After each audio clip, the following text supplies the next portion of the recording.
যে মানুষ কি বলবে না বলবে সব গণার টাইম নেই। আমার কবরে আমাকে যেতে হবে। সবাই আপনাকে যা বলুক না বলুক, আপনার মন কি বলবে জানবেন? ভেতর থেকে আপনার মন বলবে আমি সৎ, মন বলবে আমি কি সৎ। এই কারণে আপনি মনের দিক থেকে সুখে থাকবেন। আমি এরকম বহু সরকারি কর্মকর্তাও দেখেছি যে কোন রকম অনেক বড় সচিব ছিলেন, কিন্তু কোন রকম একটা একতলা বাড়ি করে ঢাকা শহরের জীবন যাপন করে দিছে, বেশি কিছু করতে পারে নাই, কিন্তু খুব হাসি খুশি। কারণ সে জানে সে মানুষটা সৎ, ভেতর থেকে তার শান্তির শুধুমাত্র আপনার শান্তির বার্তা সে ভেতর থেকে পায়। অতএব হালাল উপার্জন করা এবং হারাম ছাড়ার জন্য সংকল্প করা দরকার। আজকে বাংলাদেশের সবচেয়ে বড় সমস্যাগুলোর একটা হলো দুর্নীতি।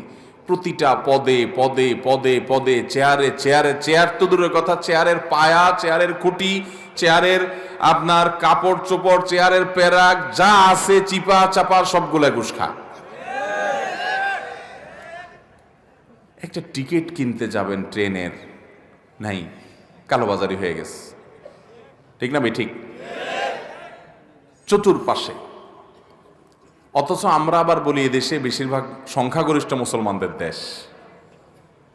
তাহলে যত দুই নম্বরই কাজ করে এগুলো সব বেশিরভাগ মুসলমান না? কারণ বেশিরভাগ মানুষই তো মুসলমান, নামে মুসলমান। এর নামে মুসলমানের জন্য আল্লাহ জান্নাত তৈরি। অতএব হারাম ছাড়বো তো ইনশাআল্লাহ। যারা সুদের কারবার করেন এই এলাকার, আল্লাহর জন্য এটাকে তালাক দিবেন, ছেড়ে দিবেন, ঠিক আছে তো ইনশাআল্লাহ? এবং হালালে চলে আসবেন। কার জন্য করবেন? যাদের জন্য করছেন হারাম কামাই, এরা কেউ কিন্তু দায়িত্ব নিবে। আল্লাহ তাআলা আমাদের সবাইকে হক হালালে চলার তৌফিক দান করুন।